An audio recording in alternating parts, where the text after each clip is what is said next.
Hall of Fame voter Armando Salguero and senior NFL writer for Outkick.com. How did we get to this point, Armando? Well, obviously, Bill Belichick has been away from the game for a year, so he becomes eligible for consideration for the Pro Football Hall of Fame as a coach. He went through the coach committee and beat out such people as Holmgren and others. I presented him there, and he got through to the main selection committee, which consists of 50 folks, media, former NFL players and coaches. Tony Dungy is on the committee. Dan Fouts is on the committee. Bill Polian, obviously, is on the committee. And we took a vote. And we found out, I found out yesterday that he hadn't made it. He found out last Friday that he hadn't made it. And I'm shocked. You laughed when you mentioned Bill Polian. Why? I can't tell you. I know that Bill has gone forward and backward on whether he voted for Coach Belichick or not. I think that speaks for itself, no? If you you're not sure that you did, you are 100% sure that you did, and then you don't remember. Was there any talk in the room while you're presenting the case for Bill Belichick that would lead you to believe that we were going to have this end result? So the way it works, Dan, is I present, and then there's the discussion/debate.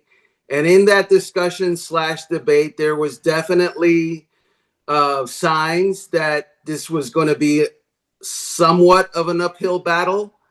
There was one voter who said outright, "I'm not voting for him," and because of Spygate, and he gets his opinion.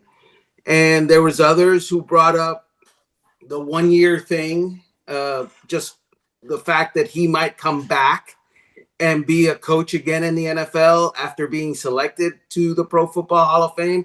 That is not an issue for the Pro Football Hall of Fame. And that was said in the meeting. So I assume that was not the thing.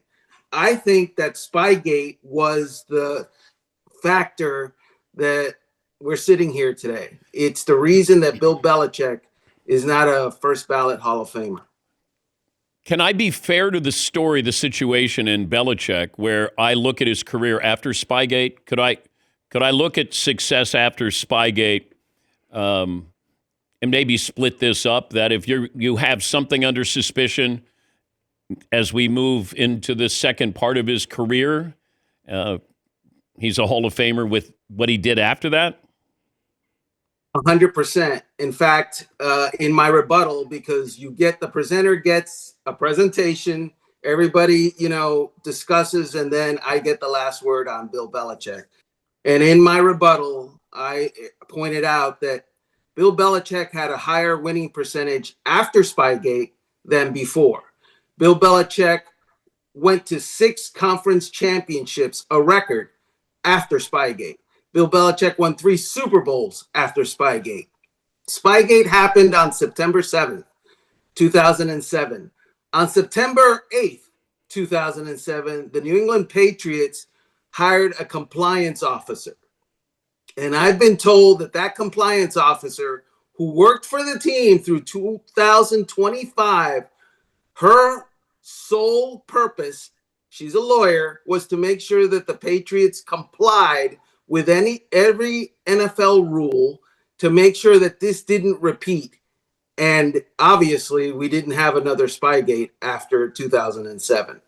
You get a letter from Tom Brady, and I don't know if you even thought you were going to have to use the letter from Tom Brady, but how did you get the letter? And then you present that to the voters by reading it?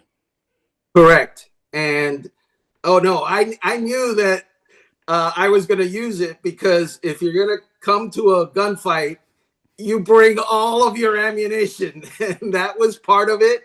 When Tom Brady, who, let's be honest and transparent. There were rumors years ago that their relationship wasn't great, that there was, a little bit of a separation there.